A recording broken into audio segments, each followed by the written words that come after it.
Hi hello ನಮಸ್ತೆ ಎಲ್ಲರಿಗೂ S S media ಚಾನಲಿನ ಮತ್ತೊಂದು ವಿಡಿಯೋಗೆ ಸುಸ್ವಾಗತ. ಸ್ನೇಹಿತರೆ, ಎಲ್ಲರೂ ಹೇಗಿದ್ದೀರಾ? ಎಲ್ಲರೂ ಚೆನ್ನಾಗಿದ್ದೀರಾ ಅಂದ್ಕೊಂಡಿದ್ದೀನಿ. ನಾನು ಕೂಡ ತುಂಬಾ ಚೆನ್ನಾಗಿದ್ದೀನಿ. ಎಲ್ಲರೂ ಚೆನ್ನಾಗಿದ್ದೀರಾ ಅಂದ್ಕೊಂಡು ಭಾವಿಸ್ಕೊಂಡು ಇವತ್ತಿನ ಒಂದು ವಿಡಿಯೋನ ಶುರು ಮಾಡಿಬಿಡೋಣ. ಇವತ್ತಿನ ಒಂದು ವಿಡಿಯೋದಲ್ಲಿ ಫೆಬ್ರವರಿ 2026 25ನೇ ತಾರೀಕಿಂದ ಸ್ನೇಹಿತರೆ ಸಾಕಷ್ಟು ಬದಲಾವಣೆಯನ್ನು ವೃಷಭ ರಾಶಿಯವರು ನೋಡಲಿದ್ದೀರಿ. ಅದು ನಿಮ್ಮ ವ್ಯಾಪಾರದಲ್ಲಾಗಬಹುದು, ವ್ಯವಹಾರದಲ್ಲಾಗ್ಬೋದು, ವೃತ್ತಿ ಜೀವನದಲ್ಲಾಗ್ಬೋದು, ಉದ್ಯೋಗದಲ್ಲಾಗ್ಬೋದು, ಶಿಕ್ಷಣದಲ್ಲಾಗ್ಬೋದು. ಏನೆಲ್ಲ ಬದಲಾವಣೆಯನ್ನು ಗ್ರಹಗಳು ಸೂಚಿಸಲಿದೆ, ಯಾವುದರ ಬಗ್ಗೆ ಎಚ್ಚರಿಕೆ ವಹಿಸಬೇಕು ಅನ್ನೋದನ್ನ ಕಂಪ್ಲೀಟಾಗಿ ಇದೇ ವಿಡಿಯೋದಲ್ಲಿ ತಿಳಿಸ್ಕೊಡ್ತಾ ಹೋಗ್ತೀನಿ. ಇದನ್ನೆಲ್ಲ ತಿಳ್ಕೋಬೇಕು, ಸಣ್ಣ ಪುಟ್ಟ ಪರಿಹಾರಗಳನ್ನೆಲ್ಲ ಫಾಲೋಅಪ್ ಮಾಡಬೇಕು ಅಂದರೆ ಎಲ್ಲೂ ಕೂಡ ವಿಡಿಯೋನ ಸ್ಕಿಪ್ ಮಾಡಬಾರ್ದು. ಅಂದರೆ ವಿಡಿಯೋನ ಕಟ್ ಮಾಡಿ ಓಡಿಸ್ಕೊಂಡೋಗಿ ನೋಡಿದ್ರೆ ಫುಲ್ ಇನ್ಫಾರ್ಮೇಷನ್ ಅರ್ಥ ಆಗಲ್ಲ ಸ್ನೇಹಿತರೆ. ಸೊ ಹಾಗಾಗಿ ಎಲ್ಲ ವಿಡಿಯೋದಲ್ಲೂ ತಿಳಿಸ್ತಾ ಇರ್ತೀನಿ. ಮೊದಲಿಂದ ಕೊನೆ ತನಕ ವಿಡಿಯೋನ ವಾಚ್ ಮಾಡಿ. ವಿಡಿಯೋದಲ್ಲಿ ಒಳ್ಳೆಯ ಮಾಹಿತಿ ಸಿಕ್ಕಿದ್ದಲ್ಲಿ ತಪ್ಪದೆ ವಿಡಿಯೋಗೊಂದು ಲೈಕ್ ಕೊಟ್ಟು, ಇನ್ನೂ ನನ್ನ ಚಾನಲ್ನ ಸಬ್ಸ್ಕ್ರೈಬ್ ಮಾಡ್ಕೊಳ್ಳೋದನ್ನೇ ನೋಡ್ತಿದ್ರೆ ಎಸ್ ಮೀಡಿಯಾಗೆ ಸಬ್ಸ್ಕ್ರೈಬ್ ಆಗಿ ನಿಮ್ಮ ಅಭಿಪ್ರಾಯಗಳನ್ನು ಕಮೆಂಟ್ ಬಾಕ್ಸಲ್ಲಿ ತಿಳಿಸ್ಬೋದು.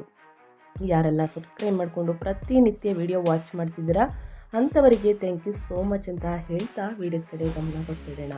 ಕಮೆಂಟ್ ಬಾಕ್ಸಲ್ಲಿ ಓಂ ನಮಃ ಶಿವಾಯ ಅಂತ ಕಮೆಂಟ್ ಮಾಡಿ. ಶಿವನ ಅನುಗ್ರಹದಿಂದ ನಿಮ್ಮ ಜೀವನದಲ್ಲಿ ಎಷ್ಟೇ ಕಷ್ಟಗಳು, ಸಮಸ್ಯೆಗಳು, ಅಡೆತಡೆಗಳು ಇದ್ದಲ್ಲಿ ಅವೆಲ್ಲವೂ ಕೂಡ ಸಂಪೂರ್ಣವಾಗಿ ನಿವಾರಣೆಯಾಗಲಿ ಅಂತ ಕೇಳ್ಕೊತಾ ವಿಡಿಯೋದ ಕಡೆ ಗಮನ ಕೊಡ್ತಾ ಹೋಗೋಣ.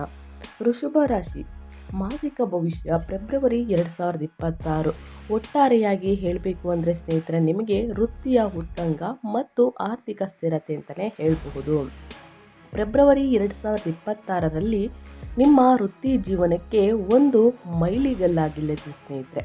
ನಿಮ್ಮ 10ನೇ ಮನೆ ಕುಂಭರಾಶಿಯಲ್ಲಿ ಅನೇಕ ಗ್ರಹಗಳು ಒಟ್ಟಾಗಿ ಇರುವುದರಿಂದ ನಿಮ್ಮ ಸಂಪೂರ್ಣ ಗಮನವು ಕೆಲಸ, ಸಮಾಜದಲ್ಲಿನ ಗೌರವ ಮತ್ತು ಮಹತ್ವಾಕಾಂಕ್ಷೆಯ ಮೇಲೆ ಕೇಂದ್ರೀಕೃತವಾಗಿರುತ್ತದೆ. ನೀವು ಈಗ ತೆರೆಯ ಮೇರೆಯಿಂದ ಮುನ್ನೆಲೆಗೆ ಬರುವಂತಹ ಸಮಯ ಇದು ಅಂತಲೇ ಹೇಳ್ಬೋದು. ಹೊಸ ಉದ್ಯೋಗದಲ್ಲಿರಲಿ ಅಥವಾ ಬಡ್ತಿಯಲ್ಲಿರಲಿ ನೀವೇ ಈಗ ಎಲ್ಲರ ಗಮನದ ಕೇಂದ್ರಬಿಂದು ಆಗಿದ್ದೀರಿ ಸ್ನೇಹಿತರೆ. ಆರ್ಥಿಕವಾಗಿಯೂ ಕೂಡ ನೀವು ಉತ್ತಮ ಸ್ಥಿತಿಯಲ್ಲಿದ್ದೀರಿ. 2ನೇ ಮನೆಯಲ್ಲಿರುವ ಗುರುವು ನಿಮ್ಮ ಬ್ಯಾಂಕ್ ಬ್ಯಾಲೆನ್ಸ್ ಹೆಚ್ಚಾಗುವುದನ್ನು ಖಚಿತಪಡಿಸಿದರೆ, 11ನೇ ಮನೆಯಲ್ಲಿರುವಂತಹ ಶನಿಯು ಸ್ಥಿರವಾದ ಲಾಭವನ್ನು ನೀಡುತ್ತಾನೆ. ಅದ್ಯಾಗೋ ವೃತ್ತಿಯ ಮೇಲಿನ ಅತಿಯಾದ ಒತ್ತಡದಿಂದಾಗಿ ಕೆಲಸ ಮತ್ತು ವೈಯಕ್ತಿಕ ಜೀವನದ ನಡುವೆ ಸಮತೋಲನವನ್ನು ಕಾಯ್ದುಕೊಳ್ಳುವುದು ಈ ತಿಂಗಳ ಮುಖ್ಯ ಸವಾಲಾಗಿರುತ್ತದೆ ಅಂತಲೇ ಹೇಳಬಹುದು. ಇದು ಒಟ್ಟಾರೆಯಾಗಿ ವೃಷಭ ರಾಶಿಯವರ ಭವಿಷ್ಯ ಹೀಗಿರಲಿದೆ ಸ್ನೇಹಿತರೆ. ಸೊ ಹಾಗಾಗಿ ಏನೆಲ್ಲ ಬದಲಾವಣೆಯನ್ನು ಗ್ರಹ ಸಂಚಾರದಿಂದ ನೋಡಲಿದ್ದೀರಿ ಅನ್ನೋದನ್ನ ತಿಳಿಸ್ಕೊಡ್ತಾ ಹೋಗ್ತೀನಿ. ಇವಾಗೆಲ್ಲೂ ಕೂಡ ಸ್ಕಿಪ್ ಮಾಡ್ದೇ ಈ ಅದೃಷ್ಟ ರಾಶಿ ನಿಮ್ಮ ಕುಟುಂಬದಲ್ಲಿ ಮತ್ತು ನಿಮ್ಮ ಸ್ನೇಹಿತರಲ್ಲಿ ಇದ್ದರೆ ತಪ್ಪದೆ ಅವ್ರಿಗೂ ಕೂಡ ವಿಡಿಯೋವನ್ನು ಶೇರ್ ಮಾಡಿ. ನಿಮ್ಮ ಕಡೆಯಿಂದ ಅವರ ಅದೃಷ್ಟ ಭವಿಷ್ಯವನ್ನು ಅವರು ಕೂಡ ತಿಳ್ಕೊಂಡಂಗಾಗುತ್ತೆ. ವೃಷಭ ರಾಶಿಯ ಪ್ರಮುಖ ಗ್ರಹ ಸಂಚಾರಗಳು ಹೇಗಿರಲಿದೆ ಅಂದರೆ, ಬುಧ ಗ್ರಹ ಸಂಚಾರ 10ನೇ ಮನೆಯಲ್ಲಿ ಕುಂಭದಲ್ಲಿ ಯಾವ ರೀತಿ ಪ್ರಭಾವ ಬೀರಲಿದೆ ಅಂದರೆ, ವೃತ್ತಿಪರ ಬುದ್ಧಿವಂತಿಕೆ ಮತ್ತು ಸಂವಹನ. ಇನ್ನು ಶುಕ್ರ ನಿಮ್ಮ ರಾಶಿಯ ಅಧಿಪತಿ 10ನೇ ಮನೆಯಲ್ಲಿ ಕುಂಭದಲ್ಲಿ ಕೆಲಸದ ಸ್ಥಳದಲ್ಲಿ ಸಾಮರಸ್ಯ ಮತ್ತು ಸೃಜನಶೀಲತೆ. ಇನ್ನು ಸೂರ್ಯ 10ನೇ ಮನೆಯಲ್ಲಿ ಕುಂಭದಲ್ಲಿ ಅಧಿಕಾರ, ಶಕ್ತಿ ಮತ್ತು ಸರ್ಕಾರದ ಬೆಂಬಲ ಹೆಚ್ಚಾಗಲಿದೆ.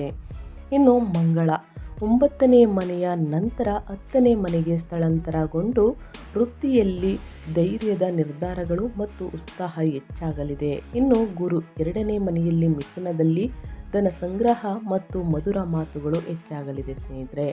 ಇದು ಗ್ರಹಗಳ ಸಂಚಾರ ಮತ್ತು ಗ್ರಹಗಳ ಸ್ಥಾನ ಬದಲಾವಣೆ, ಅದರಿಂದ ಆಗುವಂತಹ ಪ್ರಭಾವಗಳು. ಇವಾಗ ಒಂದೊಂದಾಗಿ ತಿಳಿಸ್ಕೊಡ್ತಾ ಹೋಗ್ತೀನಿ. ವೃತ್ತಿ ಮತ್ತು ವ್ಯಾಪಾರ ವ್ಯವಹಾರದಲ್ಲಿ ಏನೆಲ್ಲ ಬದಲಾವಣೆಯನ್ನು ವೃಷಭ ರಾಶಿಯವರು ನೋಡಲಿದ್ದೀರಿ, ಯಾವುದರ ಬಗ್ಗೆ ಎಚ್ಚರಿಕೆ ವಹಿಸಬೇಕು ಅಂತ. ಈ ತಿಂಗಳು ಕುಂಭರಾಶಿಯಲ್ಲಿ ನಡೆಯುತ್ತಿರುವಂತಹ ಪಂಚಗ್ರಹಗಳ ಸಂಗಮ ನಿಮ್ಮ ವೃತ್ತಿ ಜೀವನದಲ್ಲಿ ದೊಡ್ಡ ಸಂಚಲನ ಮೂಡಿಸಲಿದೆ. ಬುಧ, ಶುಕ್ರ, ಸೂರ್ಯ ಮತ್ತು ತಿಂಗಳ ಅಂತ್ಯದಲ್ಲಿ ಮಂಗಳನ ಆಗಮನವು ನಿಮ್ಮ ಕೆಲಸದ ಜವಾಬ್ದಾರಿಯನ್ನು ಹೆಚ್ಚಿಸಲಿದೆ. ನೀವು ಉದ್ಯೋಗದ ಬದಲಾವಣೆಗೆ ಪ್ರಯತ್ನಿಸುತ್ತಿದ್ದರೆ ದೊಡ್ಡ ಸಂಸ್ಥೆಗಳಿಂದ ಅಥವಾ ತಾಂತ್ರಿಕ ಕ್ಷೇತ್ರಗಳಿಂದ ಹಠಾತ್ ಅವಕಾಶಗಳು ಬರಬಹುದು ಸ್ನೇಹಿತರೆ.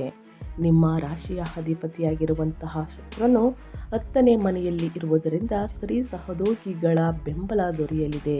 ಮತ್ತು ನಿಮ್ಮ ಕೆಲಸಕ್ಕೆ ಮೆಚ್ಚುಗೆ ಸಿಗಲಿದೆ ಅಂತಲೇ ಹೇಳಬಹುದು. ಆದರೆ ತಿಂಗಳ ಕೊನೆಯ ವಾರದಲ್ಲಿ ಎಚ್ಚರಿಕೆ ಅಗತ್ಯ. ಫೆಬ್ರವರಿ 25ರಂದು ಮಂಗಳನು 10ನೇ ಮನೆಗೆ ಪ್ರವೇಶಿಸಿ ರಾಹುವಿನೊಂದಿಗೆ ಸೇರುವುದರಿಂದ ಅಂಗಾರಕ ಯೋಗ ಉಂಟಾಗುತ್ತದೆ ಸ್ನೇಹಿತರೆ. ಇದು ನಿಮಗೆ ಆದ್ಯಮ್ಯ ಶಕ್ತಿಯನ್ನು ನೀಡಿದರೂ ಕೂಡ ಮೇಲಧಿಕಾರಿಗಳ ವಿರುದ್ಧ ಬಂಡಾಯ ವೇಳುವಂತೆ ಮಾಡಬಹುದು. ಹಠಾತ್ ಕೋಪದಿಂದ ನಿಮ್ಮ ಹೆಸರಿಗೆ ಧಕ್ಕೆ ಬಾರದಂತೆ ಶಾಂತವಾಗಿರುವುದು ಒಳಿತು. ವಾದ ವಿವಾದದಿಂದ ಸ್ನೇಹಿತರೆ, ಕೋಪದಿಂದ ಆಡಿದ ಮಾತುಗಳಿಂದ ಸ್ನೇಹಿತರೆ ಕೆಲಸ ಬಿಡುವಂತಹ ಸಿಚುವೇಶನ್ ಬರಲಿದೆ. ಸೊ ಹಾಗಾಗಿ ಆದಷ್ಟು ತಾಳ್ಮೆಯಿಂದ ವರ್ತಿಸುವುದು ಬಹಳ ಮುಖ್ಯ. ಆದಷ್ಟು ಕೋಪವನ್ನು ಅವಾಯ್ಡ್ ಮಾಡಿ ಸ್ನೇಹಿತರೆ. ಇನ್ನು ಮುಂದಿನದಾಗಿ ಹೇಳೋದಾದರೆ ಹಣಕಾಸಿನ ಬಗ್ಗೆ ಹೇಳೋದಾದರೆ ವೃಷಭ ರಾಶಿಯವರು ಫೆಬ್ರವರಿ ಎಂಡಿನಲ್ಲಿ ಏನೆಲ್ಲ ಅದೃಷ್ಟವನ್ನು ನೋಡಲಿದ್ದೀರಿ, ಯಾವುದರ ಬಗ್ಗೆ ಮುನ್ನೆಚ್ಚರಿಕೆಗಳನ್ನು ತೆಗೆದುಕೊಳ್ಬೇಕು ಹಣಕಾಸಿನ ವಿಚಾರದಲ್ಲಿ ಅಂದರೆ, ಆರ್ಥಿಕ ದೃಷ್ಟಿಯಿಂದ ನೀವು ಭದ್ರವಾದ ಸ್ಥಾನದಲ್ಲಿದ್ದೀರಿ. ಶುಭಗ್ರಹವಾದ ಗುರುವು ನಿಮ್ಮ 2ನೇ ಮನೆಯಾದ ಧನಸ್ಥಾನದಲ್ಲಿ ಸಂಚರಿಸುತ್ತಿರುವುದರಿಂದ ಉಳಿತಾಯದಲ್ಲಿ ಪ್ರಗತಿ ಕಂಡುಬರುತ್ತದೆ. ನಿಮ್ಮ ಮಾತುಗಾರಿಕೆಯಿಂದ ಉತ್ತಮ ವ್ಯವಹಾರಗಳನ್ನು ಕುದುರಿಸುವಿರಿ ಅಥವಾ ವೇತನ ಹೆಚ್ಚಳದ ಮಾತುಕತೆಯಲ್ಲಿ ಯಶಸ್ವಿಯಾಗುವಿರಿ. ಇದರೊಂದಿಗೆ 11ನೇ ಮನೆಯಲ್ಲಿರುವ ಶನಿಯು ನಿಮ್ಮ ಕಠಿಣ ಪರಿಶ್ರಮಕ್ಕೆ ತಕ್ಕ ಪ್ರತಿಫಲ ಸಿಗುವುದನ್ನು ಖಚಿತಪಡಿಸಲಿದ್ದಾರೆ. ಉದ್ಯಮಿಗಳಿಗೆ ನಗದು ಅರಿವು ಹೆಚ್ಚಾಗಲಿದೆ. ವಿಶೇಷವಾಗಿ ಸಲಹಾ ಕ್ಷೇತ್ರ, ಶಿಕ್ಷಣ ಅಥವಾ ಸಂವಹನ ರಂಗದಲ್ಲಿ ಇರುವವರಿಗೆ ಇದು ಲಾಭದಾಯಕವಾಗಿರಲಿದೆ ಸ್ನೇಹಿತರೆ. ಲಾಭದಾಯಕ ಸಮಯ ಅಂತಲೇ ಹೇಳಬಹುದು. ಆದರೆ ತಿಂಗಳ ಕೊನೆಯಲ್ಲಿ ಮಂಗಳ ರಾಹು ಪ್ರಭಾವದಿಂದಾಗಿ ಸ್ನೇಹಿತರಿಗೆ ದೊಡ್ಡ ಮೊತ್ತದ ಹಣವನ್ನು ಸಾಲವಾಗಿ ನೀಡಬೇಡಿ, ಏಕೆಂದರೆ ಅದನ್ನು ವಾಪಸ್ಸು ಪಡೆಯುವುದನ್ನು ಕಷ್ಟಕರ ಎನಿಸಬಹುದು. ಸೊ ಹಾಗಾಗಿ ಯಾರನ್ನು ಕೂಡ ಈ ಸಮಯದಲ್ಲಿ ಕುರುಡರಾಗಿ ನಂಬೇಡಿ ಸ್ನೇಹಿತರೆ. ಅದು ಸ್ನೇಹಿತರಾಗಲಿ, ಒಡ ಹುಟ್ಟಿದವರಾಗಲಿ, ಹೊರಗಿನವರಾಗಲಿ, ಹಣಕಾಸಿನ ವಿಚಾರದಲ್ಲಿ ಯಾರನ್ನು ಕೂಡ ಕುರುಡರಾಗಿ ನಂಬೇಡಿ ಅಂತ ಹೇಳ್ತಾ, ಇನ್ನು ಮುಂದಿನದಾಗಿ ನಿಮ್ಮ ಹೆಲ್ತ್ ಬಗ್ಗೆ ಹೇಳೋದಾದರೆ, ನಿಮ್ಮ ಆರೋಗ್ಯದಲ್ಲಿ ಏನೆಲ್ಲ ಬದಲಾವಣೆಯನ್ನು ಗ್ರಹಗಳು ಸೂಚಿಸಲಿದೆ, ಯಾವುದರ ಬಗ್ಗೆ ಎಚ್ಚರಿಕೆ ವಹಿಸಬೇಕು ನಿಮ್ಮ ಹೆಲ್ತ್ ಬಗ್ಗೆ ಅಂದರೆ, ವೃತ್ತಿಯಲ್ಲಿ ಪ್ರಗತಿ ಇದ್ದರೂ ಕೂಡ ಆರೋಗ್ಯದ ಕಡೆ ನಿರ್ಲಕ್ಷ್ಯ ಬೇಡ. ಈ ತಿಂಗಳು 4ನೇ ಮನೆಯಲ್ಲಿ ಕೇತುವಿನ ಸಂಚಾರವಿರುವುದರಿಂದ ಹೃದಯ ಅಥವಾ ಶ್ವಾಸಕೋಶದ ಬಗ್ಗೆ ಜಾಗರೂಕರಾಗಿರಿ ಸ್ನೇಹಿತರೆ. ವಿವರಿಸಲಾಗದ ಆತಂಕ ಅಥವಾ ಎದೆಯ ಭಾಗದಲ್ಲಿ ಒಂದು ರೀತಿಯ ಭಾರದ ಅನುಭವವಾಗಬಹುದು. ಇದು ಹೆಚ್ಚಾಗಿ ಕೆಲಸದ ಒತ್ತಡದಿಂದ ಉಂಟಾಗುವಂತಹ ಮಾನಸಿಕ ಆತಂಕವಿರಬಹುದು. ಅತಿಯಾದ ಒತ್ತಡವನ್ನು ತೆಗೆದುಕೊಳ್ಳುವುದಕ್ಕೆ ಹೋಗಬೇಡಿ ಸ್ನೇಹಿತರೆ. ಇದು ನಿಮ್ಮ ಆರೋಗ್ಯದಲ್ಲಿ ಭಯಪಡುವಂತಹ ಸಿಚುವೇಶನ್ ಬರಬಹುದು. ಸೊ ಹಾಗಾಗಿ ಅತಿಯಾದ ಒತ್ತಡ ಬೇಡ, ಸ್ವಲ್ಪ ವಿಶ್ರಾಂತಿಯನ್ನು ತೆಗೆದುಕೊಳ್ಳಿ.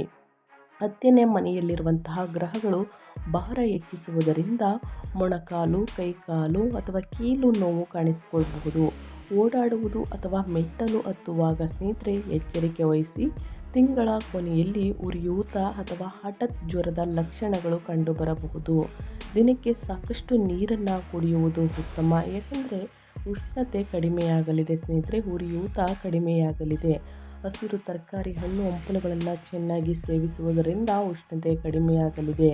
ಇನ್ನು ಪೌಷ್ಟಿಕ ಆಹಾರ ಸೇವಿಸುವುದು ವಾಯು ತತ್ವದ ಪ್ರಭಾವವನ್ನು ಸಮತೋಲನಗೊಳಿಸುವುದು ಸಹಕಾರಿ. ಸ್ವಲ್ಪ ವಾಕಿಂಗ್ ಮಾಡುವುದು, ಲಘು ವ್ಯಾಯಾಮವನ್ನು ಮಾಡುವುದು, ಯೋಗಾಸನವನ್ನು ಮಾಡುವುದು, ಪ್ರಾಣಾಯಾಮವನ್ನು ಮಾಡುವುದು, ಇದೆಲ್ಲ ನಿಮ್ಮ ದಿನಚರಿಯಲ್ಲಿ ಅಳವಡಿಸಿಕೊಂಡ್ರೆ ಮುಂದಿನ ದಿನಗಳಲ್ಲಿ ಉತ್ತಮ ಆರೋಗ್ಯವನ್ನು ವೃಷಭ ರಾಶಿಯವರು ಖಂಡಿತವಾಗಿಯೂ ನೋಡಲಿದ್ದೀರಿ. ಸೊ ಹಾಗಾಗಿ ನಿಮ್ಮ ಆರೋಗ್ಯ ನಿಮ್ಮ ಕೈಯಲ್ಲೇ ಇದೆ ಸ್ನೇಹಿತರೆ. ಸೊ ಹಾಗಾಗಿ ನಿಮ್ಮ ಆರೋಗ್ಯನ ಚೆನ್ನಾಗಿ ಕಾಪಾಡಿಕೊಳ್ಳಿ.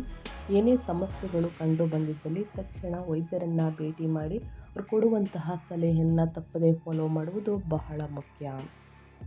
ಇನ್ನು ಕುಟುಂಬ ಮತ್ತು ಸಂಬಂಧಗಳ ಬಗ್ಗೆ ಹೇಳೋದಾದರೆ ಏನೆಲ್ಲ ಬದಲಾವಣೆಯನ್ನು ಸೂಚಿಸಲಿದೆ, ಯಾವುದರ ಬಗ್ಗೆ ಎಚ್ಚರಿಕೆ ವಹಿಸಬೇಕು ಅಂದರೆ, ಕುಟುಂಬ ಜೀವನದಲ್ಲಿ ನೆಮ್ಮದಿ ಇರುತ್ತದೆ. 2ನೇ ಮನೆಯಲ್ಲಿರುವ ಗುರುವು ಕುಟುಂಬದ ಸದಸ್ಯರೊಂದಿಗೆ ಸಾಮರಸ್ಯ ಮತ್ತು ಶುಭ ಸಮಾರಂಭಗಳ ಸೂಚನೆ ನೀಡುತ್ತಾನೆ. ನಿಮ್ಮ ಮಾತುಗಳು ಸಂಗಾತಿ ಮತ್ತು ಮಕ್ಕಳಿಗೆ ನೆಮ್ಮದಿ ನೀಡುತ್ತವೆ ಸ್ನೇಹಿತರೆ. ಮನೆಯಲ್ಲಿ ಸಣ್ಣ ಮಟ್ಟದ ಪೂಜೆ ಅಥವಾ ಕಾರ್ಯಕ್ರಮವನ್ನು ಆಯೋಜಿಸುವಂತಹ ಸಾಧ್ಯತೆ ಇದೆ. ಯಾರಿಗೆ ಇನ್ನೂ ಮದುವೆಯಾಗಿಲ್ಲ ವೃಷಭ ರಾಶಿಯವರಿಗೆ ಅಂಥವರಿಗೆ ಸ್ನೇಹಿತರೆ ಮದುವೆ ಯೋಗ ಇದೆ.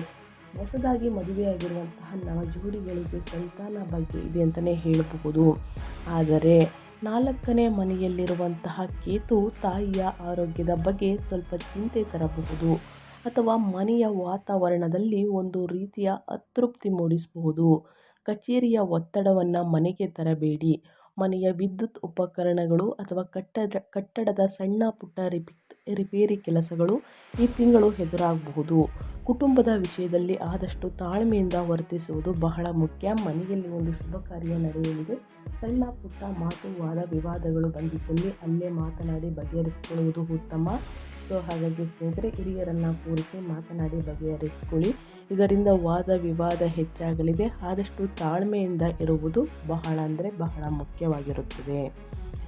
ಇನ್ನು ಅದೇ ರೀತಿ ವಿದ್ಯಾರ್ಥಿಗಳ ಬಗ್ಗೆ ಹೇಳೋದಾದರೆ, ವೃಷಭ ರಾಶಿಯ ವಿದ್ಯಾರ್ಥಿಗಳು ಶಿಕ್ಷಣದಲ್ಲಿ ಏನೆಲ್ಲ ಬದಲಾವಣೆಯನ್ನು ಸೂಚಿಸಲಾಗಿದೆ, ಯಾವುದರ ಬಗ್ಗೆ ಎಚ್ಚರಿಕೆ ವಹಿಸಬೇಕು ಅಂದರೆ, ವಿದ್ಯಾರ್ಥಿಗಳಿಗೆ ಇದು ಮಿಶ್ರ ಫಲಿತಾಂಶದ ತಿಂಗಳು. 4ನೇ ಮನೆಯ ಕೇತುವು ಏಕಾಗ್ರತೆಗೆ ಭಂಗ ತರಬಹುದು ಅಥವಾ ಸದ್ಯದ ಓದಿನ ಬಗ್ಗೆ ಅತೃಪ್ತಿ ಮೂಡಿಸಬಹುದು.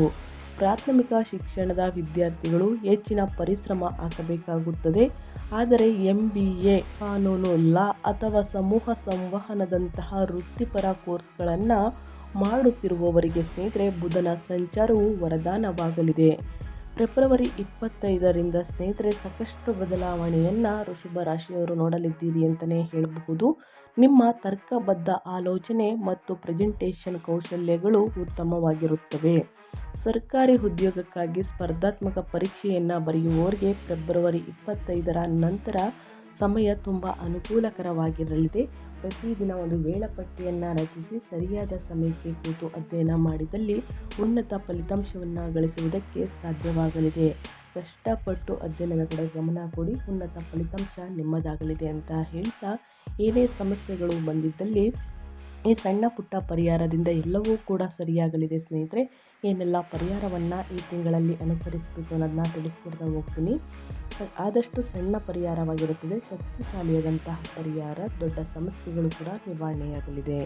ವೃತ್ತಿಯಲ್ಲಿನ ಯಶಸ್ಸನ್ನು ಉಳಿಸಿಕೊಳ್ಳಲು ಮತ್ತು ಕೌಟುಂಬಿಕ ಶಾಂತಿಗಾಗಿ ವೃಷಭ ರಾಶಿಯವರು ನಾನು ಹೇಳುವಂತಹ ಪರಿಹಾರಗಳನ್ನು ತಪ್ಪದೇ ಮಾಡಬೇಕಾಗುತ್ತದೆ.